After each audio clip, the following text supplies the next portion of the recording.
বাংলাদেশের অন্যতম ধনী ব্যবসায়ী ও সিঙ্গাপুরের নাগরিক এস আলম বাংলাদেশ সরকারের বিরুদ্ধে আন্তর্জাতিক আইনি ব্যবস্থা নেওয়ার হুমকি দিয়েছেন। সিঙ্গাপুরের নাগরিক হিসেবে তিনি বাংলাদেশের সম্পদ জব্দ ও বিনিয়োগে ক্ষতির অভিযোগে এই পদক্ষেপ নিচ্ছেন।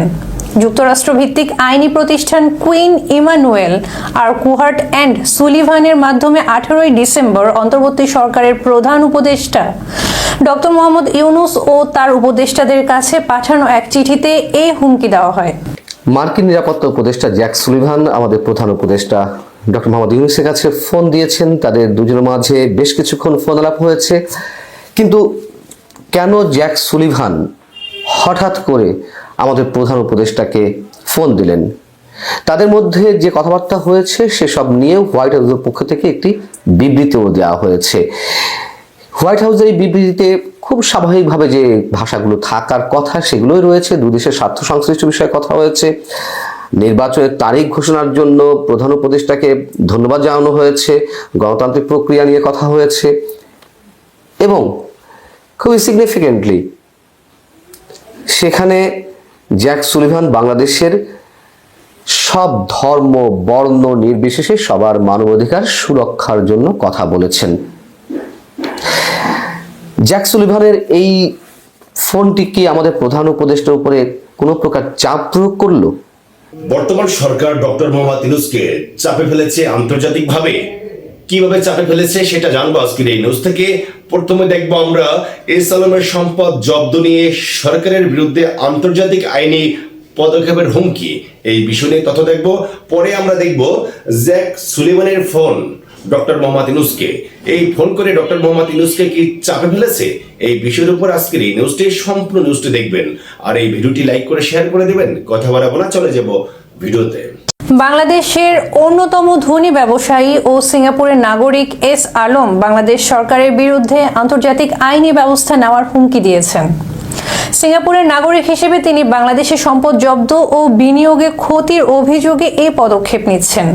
যুক্তরাষ্ট্রভিত্তিক আইনি প্রতিষ্ঠান কুইন ইমানুয়েল আর কুহার্ট অ্যান্ড সুলিভানের মাধ্যমে 18 ডিসেম্বর অন্তর্বর্তী সরকারের প্রধান উপদেষ্টা ডক্টর মোহাম্মদ ইউনুস ও তার উপদেষ্টাদের কাছে পাঠানো এক চিঠিতে এই হুমকি দেওয়া হয়। চিঠিতে জানানো হয়, এস আলম পরিবার 2011 সালে সিঙ্গাপুরে স্থায়ীভাবে বসবাসের অনুমতি পায় এবং 2022 থেকে 2023 সালের মধ্যে সিঙ্গাপুরের নাগরিকত্ব অর্জন করে। 2020 সালে তারা বাংলাদেশের জাতীয়তা ত্যাগ করেন। ফলে বাংলাদেশ ও সিঙ্গাপুরের মধ্যে 2004 সালে স্বাক্ষরিত দ্বিপক্ষীয় বিনিয়োগ চুক্তির আওতায় এস আলম পরিবার আইনি ব্যবস্থা নিচ্ছেন। এস আলম অভিযোগ করেছেন, শেখ হাসিনা সরকারের পতনের পর নতুন অন্তর্বর্তী সরকার তার মালিকানাধীন সম্পদ জব্দ করেছে। এতে বিনিয়োগ ক্ষতির পাশাপাশি তার পরিবার আর্থিক ও মানসিক চাপে পড়েছে। চিঠিতে বলা হয়, এস আলমের পরিবারের ব্যাংক অ্যাকাউন্ট জব্দ করা হয়েছে এবং তাদের ভ্রমণে নিষেধাজ্ঞা জারি করা হয়েছে। এছাড়া তাদের মালিকানাধীন ব্যাংক ও কোম্পানির ওপর বিভিন্ন বিধিনিষেধ আরোপ করা হয়েছে এবং চুক্তি বাতিল করা হয়েছে। কুইন ইমানুয়েলের পক্ষ থেকে পাঠানো চিঠিতে বলা হয়েছে, এসব কর্মকাণ্ড আন্তর্জাতিক বিনিয়োগ চুক্তি এবং বাংলাদেশি বিনিয়োগ আইন লঙ্ঘনের শামিল। এতে বিনিয়োগকারীদের অধিকার ক্ষুণ্ণ হয়েছে এবং আন্তর্জাতিক মানদণ্ড অনুযায়ী এই পদক্ষেপ অনৈতিক। ফিনান্সিয়াল টাইমস জানিয়েছে, বাংলাদেশের কেন্দ্রীয় ব্যাংক ও সামরিক গোয়েন্দা সংস্থা এস আলমের সম্পদ তদন্ত করছে। কেন্দ্রীয় ব্যাংকের গভর্নর আহসান এইচ মনসুর বলেন, এস আলম ও তার সহযোগীরা ব্যাংকিং খাত থেকে বড় অঙ্কের অর্থ পাচার করেছেন। মনসুর এই ঘটনাকে আন্তর্জাতিক মানদণ্ডে সবচেয়ে বড় ব্যাংক ডাকাতি হিসেবে অভিহিত করেছেন। তিনি অভিযোগ করেন, শেয়ার হোল্ডারদের ঋণ দিয়ে এবং আমদানির চালান স্ফীত করে অর্থ পাচার করা হয়েছে। তবে এস আলম গ্রুপ এসব অভিযোগ অস্বীকার করেছে। তাদের মতে এসব অভিযোগ ভিত্তিহীন এবং প্রমাণিত নয়। কেন্দ্রীয় ব্যাংক জানিয়েছে, তদন্ত চলমান থাকায় তারা এ বিষয়ে কোনো মন্তব্য করবে না। বাংলাদেশ হাইকোর্ট এই সপ্তাহে এক আদেশে ফ্যাসিস্ট হাসিনার ভাগ্নে ও ব্রিটেনের ট্রেজারি সিটি মিনিস্টার টিউলিপ সিদ্দিকীর নাম উল্লেখ করে দুর্নীতির অভিযোগ তোলে।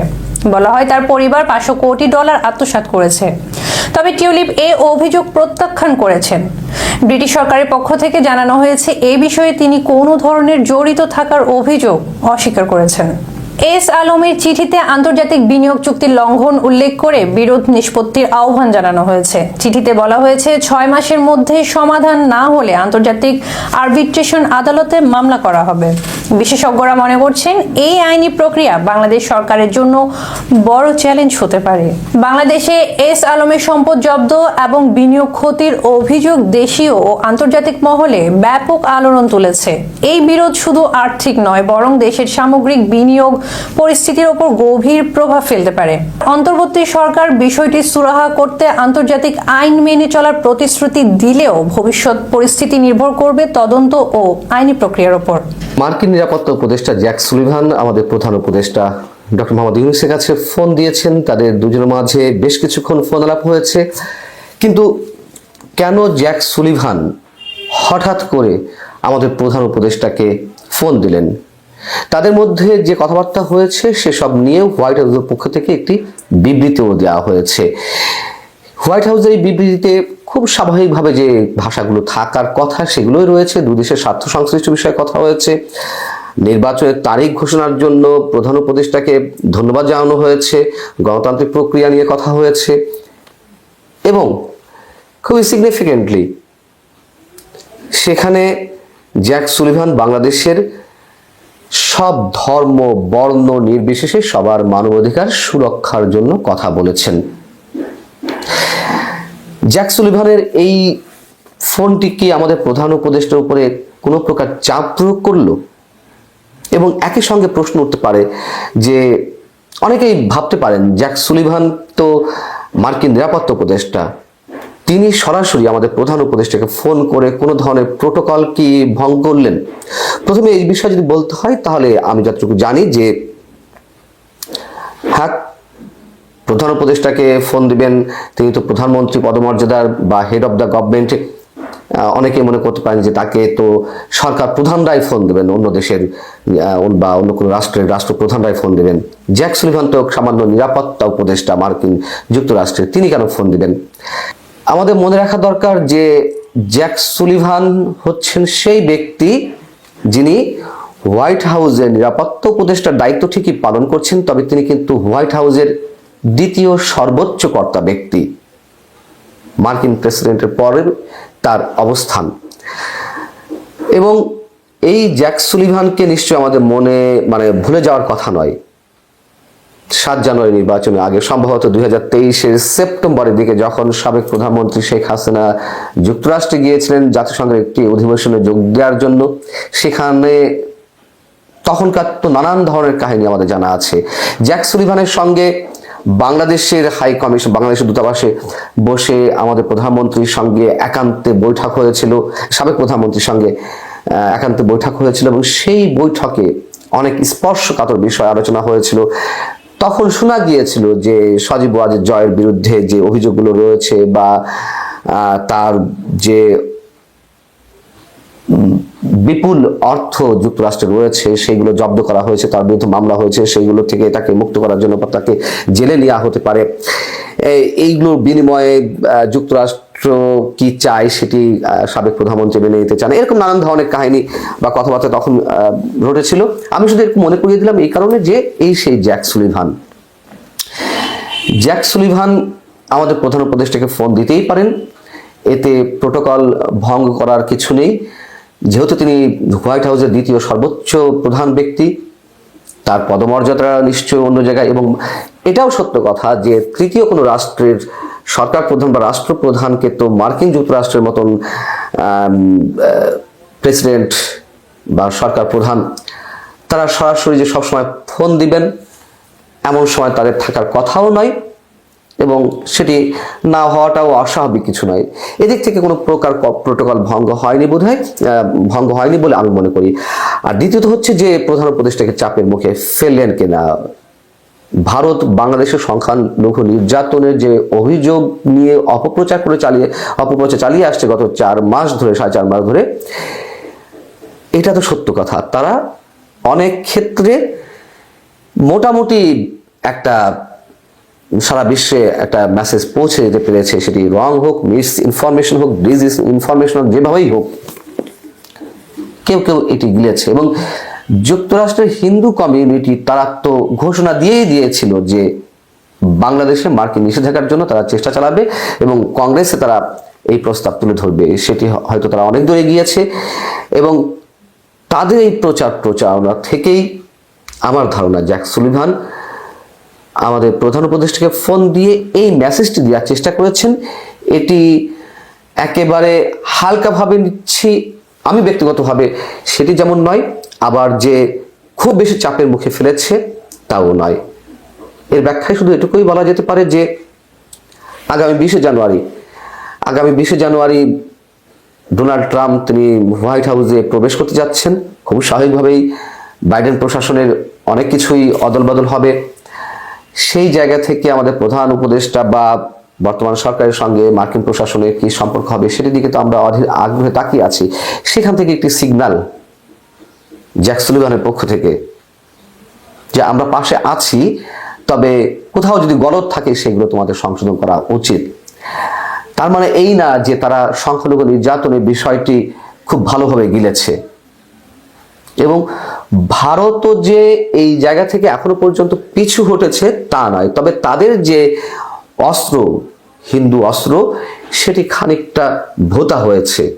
ভারতের গণমাধ্যমগুলোতে ঠিক গত 15-20 দিন আগ পর্যন্ত যেভাবে ভয়ঙ্কর আকারে অপপ্রচার চালিয়ে আসা হচ্ছিল সেটি খানিকটা হলেও কমেছে। আমি বলছি না যে তারা একেবারে থামিয়ে দিয়েছে, থামায় যে নি তার একটি বড় প্রমাণ হচ্ছে গত কয়েকদিন আগে যশোরে একটি মাদ্রাসায় ক্রীড়া অনুষ্ঠানকে ঘিরে বার্ষিক ক্রীড়া অনুষ্ঠানকে কেন্দ্র করে যে একটি নাটকে অবতারণা করা হলো। যেমন খুশি তেমন সাজোর নামে যে একটি জঙ্গি নাটক উপস্থাপন করা হলো। নাটক অর্থে সত্যি নাটক, আপনারা সবাই জানেন এটি নিয়ে অনেক বেশি হইচই হয়েছে, আন্তর্জাতিক মিডিয়াতে খবর বেরিয়েছে এবং তার সত্যতা উন্মোচন হয়েছে যে আইএসের স্টাইলে দুই পাশে দুইজন অস্ত্রধারী দাঁড় করিয়ে রেখে মাঝখানে একজন আরবি ভাষায় বয়ান দিচ্ছে এবং এটি প্রচার করা হলো। এবং গত একদিন আগ পর্যন্ত আমি বলতে চাচ্ছি যে সোমবার বা রোববারেও কথিত একটি গণমাধ্যম ভারতের রিপাবলিক বাংলা তারা সেটি নিয়ে একেবারে তুলকালাম কাণ্ড ঘটিয়ে দিয়েছে যে বাংলাদেশে প্রকাশ্যে জঙ্গিরা এইভাবে বক্তব্য দিচ্ছে, তারা তাদের বয়ান দিচ্ছে। কিন্তু এটা যে একেবারে মিথ্যা, এখানে জঙ্গিবাদের কোনো অন্তত ওই ঘটনায় ন্যূনতম কোনো জায়গা নেই, সেটি স্পষ্ট হয়েছে এবং এটিও ক্রস চেকের মাধ্যমে বিভিন্ন গণমাধ্যমে উঠে এসেছে। যাও, কিন্তু কথা হচ্ছে যে এটি তারা করার সুযোগ পাচ্ছে কেন? এখনো পর্যন্ত আমরা যেটুকু দেখতে পাচ্ছি অবশ্যই মৌলবাদী আস্ফালন আগের চেয়ে অনেক বেশি বেড়েছে, নানান পর্যায়ে হুমকি ধামকি আসছে। এইগুলো তো আমরা একেবারে অস্বীকার করতে পারি না। এটা সত্য কথা হয়তো যে জঙ্গিবাদ এখনো সেভাবে মাথা চাড়া দিয়ে ওঠেনি, কিন্তু সিমটম যা বলছে তাতে আশঙ্কার অনেক কিছু থাকতে পারে। তবে অবশ্যই ভারত যেভাবে প্রচার করছে সেটা নিশ্চয়ই নয়, নিশ্চয়ই সংখ্যালঘুদের উপরে ওইভাবে নির্যাতনটি করা হচ্ছে না গত 4 মাস বা 4.5 মাসে যেভাবে তারা প্রচার করছে। এগুলো নিয়ে অনেক কিছু বলা হয়েছে, তবে সরকারের পক্ষ থেকে যে উদ্যোগগুলো নেওয়া উচিত ছিল সেটি আমরা এখনো পর্যন্ত দেখতে পাইনি। তারা ভারত যেভাবে বিভিন্ন ভাষায় হিন্দি, বাংলা, ইংরেজি সহ আঞ্চলিক নানা ভাষায় সারা পৃথিবীতে এইসব অপপ্রচার ছড়িয়ে দিচ্ছে, আমাদের সরকারের পক্ষ থেকে তেমন কোনো ধরনের উদ্যোগ এখনো পর্যন্ত নেওয়া হয়নি। অন্তত এই যে মিস ইনফরমেশন, রং মেসেজ, এইগুলো অন্তত ইংরেজিতে ট্রান্সলেট করে সারা বিশ্বে ছড়িয়ে দেওয়া, অথবা বিশ্বের যেসব প্রভাবশালী গণমাধ্যম আছে তাদের প্রতিনিধিদেরকে, সাংবাদিককে আহ্বান জানো বাংলাদেশে এসে ক্রস চেক করার জন্য যে আপনারা আসুন দেখুন কি ঘটছে। এই জায়গাটি হতো সরকার অনেক বড় ব্যর্থতা পরিচয় দিয়েছে। সব মিলিয়ে জ্যাক সুলিভানের যে ফোনটি সেটিকে আমাদের একেবারে হালকাভাবে নেওয়ার কিছু নেই। খুবই গুরুত্বপূর্ণ তথ্য আমরা দেখতে পেয়েছি আজকের এই নিউজ থেকে। জ্যাক সুলিভান ডক্টর মোহাম্মদ ইউনূসকে ফোন করে কি চাপে ফেলেছে, এই বিষয় নিয়ে তথ্য আমরা জানতে পেরেছি এবং জানতে পেরেছি এস আলমের সম্পদ জব্দ নিয়ে আন্তর্জাতিক আইনি পদক্ষেপের হুমকি, এই বিষয় নিয়ে তথ্য আমরা জানতে পেরেছি আজকের এই নিউজ থেকে। সম্মানিত দর্শক, আপনাদের মতামত কি মেসেজ করে জানাবেন। ভালো থাকবেন। আসসালামু আলাইকুম।